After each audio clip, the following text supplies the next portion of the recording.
불안형의 가장 흔한 이별 요인이 불안형 애착을 만드는 양육 환경으로 크게 두 가지 경우를 말씀드리자면,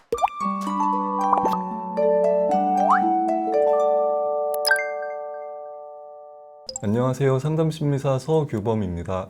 안녕하세요. 상담심리 전문가 김수정입니다. 오늘은 내가 다른 관계에서는 다 잘 지내는데 이제 연애만 하면 불안하고 또 상대에게 집착하게 된다고 하시는 분들을 위해 준비했는데요. 불안형 연애에서 벗어나는 법에 대해 얘기 나눠보겠습니다. 불안형들은 친밀해지려는 욕구가 굉장히 강한 유형입니다. 가까워지고 싶은 만큼 상대방에게 의존도 높고 애정을 갈구하는 편입니다. 연인과 자주 오래 붙어 있고 싶어 하기 때문에 연애 초반에는 거의 매일 데이트를 하기도 하는데요. 상대의 욕구에 맞추고 희생적이기 때문에 이러한 불안형의 성향이 상대방에게 진심과 사랑으로 전달되면 두 사람이 아주 빠르게 가까워지게 됩니다.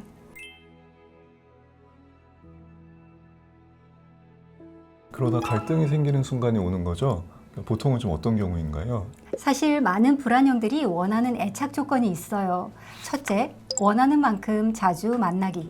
둘째, 애정 표현 많이 해주기. 셋째, 내가 1순위라는 확신 주기인데요. 만약 상대가 이 조건을 충족해 준다면 엄청난 만족감을 느끼지만, 그렇지 않으면 상대의 마음이 식은 것 같다고 불안해하고 괴로워합니다. 그럴 때는 어떤 모습을 보이나요? 연인의 애정이 식었다는 느낌은 불안형들에게는 내가 버려질지도 모른다는 두려움을 건드리는 경계경보나 마찬가지예요. 그 신호에만 바짝 곤두서서 어떻게든 상대와 다시 연결되기 위한 행동을 합니다. 예를 들면 카톡을 계속 보내며 끊임없이 연락을 하고, 또 상대방이 답장하는데 시간이 얼마나 걸리는지 체크를 하고, 성에 찰 때까지 쫓아다니며 대화를 하자고 압박하기도 합니다. 그런 행동이 오히려 상대방한테는 압박으로 느껴질 수도 있겠어요. 맞습니다. 불안형들은 심리적으로 관계에 대한 불안이 올라오면 부정적인 감정에 쉽게 휩싸입니다. 그래서 상대방이 정말 업무가 바쁘고 피곤해서 연락을 하지 못한 상황인데도 상대방에 대한 이해나 공감보다는 나에게 연락하는 걸 귀찮아한다 라거나 나를 중요하게 생각하지 않아 라고 왜곡해서 생각하는 거죠. 두려움이 커서 상대를 믿지 못하는 거네요. 맞습니다. 불안한 마음을 잠재우고 상대에게 다시 애정을 확인받아 안정감을 되찾으려는 목적으로 연락을 시도하는 건데요. 이미 두려움에 휩싸이고 상대를 믿지 못하기 때문에 효과적인 소통이 되지 않는 경우가 많아요. 상대가 피곤하다고 말해도 연락하기 싫어서 지금 핑계대는 거지? 내가 귀찮은 거지? 이런 식이 됩니다. 업무 때문이 아니라 이제 관계에 문제가 생겼다고 먼저 판단해 버리는 건데요. 상대방 입장에서는 되게 답답하겠어요. 네, 그래서 불안형의 가장 흔한 이별 요인이 지나친 의존입니다. 연애만 시작하면 모든 신경이 연인에게만 가 있기 때문에 시간과 에너지, 감정을 연애에 올인합니다. 그리고 자신이 그러는 만큼 상대도 그렇게 해주길 바라죠. 하지만 현실적으로 내가 원하는 걸 상대가 모두 충족시켜 줄 수는 없잖아요. 그러니 당연히 불안형의 욕구는 좌절될 수밖에 없습니다. 그렇게 되면 상대의 애정이 식었다고 불안해하면서 비난을 하기도 하고 집착을 하기도 하고 희생을 하기도 하면서 관계에 지나치게 매달리는 모습을 보이게 돼요. 어린 시절의 양육 환경과 성인 애착 유형의 관계에 대한 많은 연구들이 있잖아요. 어떤 환경에서 자랐을 때 불안형이 되는 걸까요? 여러 가설들이 있지만 일관적이지 않은 양육 환경이 영향을 미친다는 것이 공통된 의견입니다. 불안형 애착을 만드는 양육 환경으로 크게 두 가지 경우를 말씀드리자면, 첫 번째는 자신의 감정대로 반응하는 부모들입니다. 예를 들어 부모가 자신이 기분 좋을 때는 긍정적으로 답을 해주지만 기분이 나쁠 때는 지나치게 냉담하거나 아이를 비난하는 거예요. 그러면 부모의 기분을 살피느라고 눈치를 많이 볼 것 같은데요. 자신에 대한 부모의 사랑에도 믿음을 갖지 못할 것 같고요. 이런 경우 어린 아동은 내가 잘못하면 부모가 떠날지도 모른다라는 불안감을 갖게 됩니다. 유기 불안인 거죠. 이럴 경우 보호자인 부모를 곁에 두기 위해 감정을 더 강하게 표출해서 관심과 애정을 받으려고 합니다. 이 과정에서 두려움에 압도되고 감정을 과하게 사용하다 보니 타인에 대해 왜곡된 생각을 갖게 되는 거고요.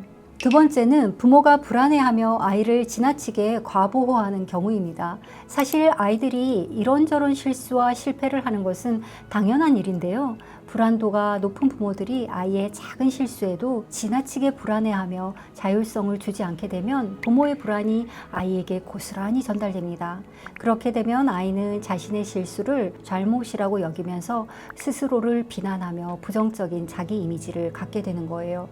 반대로 타인은 올바른 기준을 가지고 있는 사람으로 여기게 되는 거고요. 그래서 타인에게 지속적으로 애정과 인정을 받아야지 자신이 괜찮은 사람이라고 믿게 되는 겁니다. 불안형들이 좀 더 안정적인 연애를 하기 위해서는 어떤 자세가 필요할까요? 연인에게 집착하는 불안한 연애에서 벗어나는 법 4가지를 준비해 봤는데요. 첫 번째는 세상에 완벽한 연애는 없다. 상대방에 대한 기대를 낮춰라 입니다.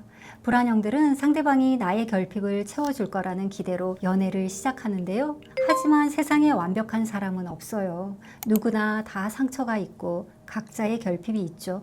자신의 기대에 맞는 완벽한 사랑을 달라고 하는 불안형의 요구는 상대방에게는 할 수 없는 걸 해달라고 하는 떼쓰기처럼 느껴질 수도 있습니다. 자신과 상대방의 한계를 받아들이는 마음이 필요합니다. 두 번째는 요구사항이 있다면 솔직하게 구체적으로 전달하라입니다. 앞에서 말씀드린 것처럼 불안형들은 헤어질지도 모른다는 두려운 감정에 휩싸이면 상황을 잘 헤아리지 못하고 화난 감정과 불안한 감정만을 쏟아내듯이 드러내는 경우가 많아요. 그럴 때 상대는 불안형의 감정을 풀어주기 위해 최선을 다하지만 정확히 어떻게 해야 풀리는지 알 수가 없어 답답해하죠. 그래서 불안형들이 요구사항을 전달하고 싶을 때는 잠시 시간을 두고 자신의 감정과 요구사항을 정리해서 차분하게 말하는 걸 추천드려요. 하지만 막상 감정에 압도되면 차분하게 전달하는 게 쉽지 않은데요. 그럴 땐 좀 좋은 팁이 있을까요? 버럭 화를 내거나 집착적으로 연락하는 대신 심호흡을 한 후 나의 감정을 살펴보고 원하는 바가 무엇인지를 적어본 후 말해보세요. 만약 얼굴을 보고 얘기할 자신이 없다면 먼저 문자로 전달하는 것도 좋습니다. 연락이 안 되면 난 혼자 남겨진 것 같아서 두려운 기분이 들어. 내가 좀 안심할 수 있게 미리 짧은 문자라도 해주면 좋겠어. 이렇게요. 세 번째는요, 상대방이 관계를 위해 노력했을 때는 감사하기입니다. 내가 사랑받고 싶고 인정받고 싶은 만큼 상대방도 나에게 그런 마음을 가지고 있다는 걸 바라봐주는 자세가 필요한데요.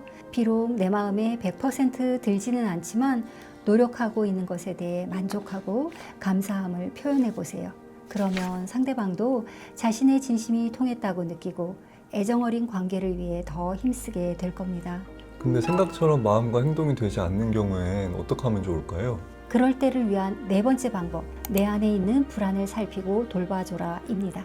지금 내가 느끼고 있는 불안이 현재 연인으로부터 비롯된 것인지 어린 시절부터 비롯된 사랑받고 싶은 마음이 채워지지 못한 것은 아닌지 되돌아볼 필요가 있습니다. 끊임없는 애정을 원하는 자신의 결핍이 어디에서 왔는지 알고 수용하게 되면 상대를 향한 불안과 왜곡된 생각, 집착에서 자유롭게 됩니다. 원하는 게 무엇인지 감정 조절을 하면서 유연하게 표현할 수 있는 힘도 생기고요. 이것이야말로 연인과 서로 존중하면서 동등한 관계를 맺을 수 있는 중요한 바탕이 될 겁니다.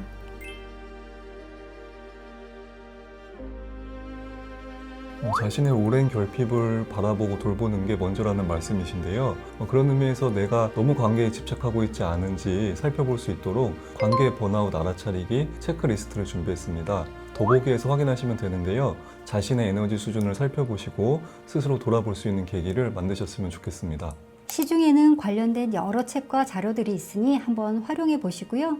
또 혼자서 불안을 감당하기 어려우신 분들은 심리 상담도 도움이 될 거예요. 네, 오늘은 여기까지 하겠습니다. 감사합니다. 감사합니다.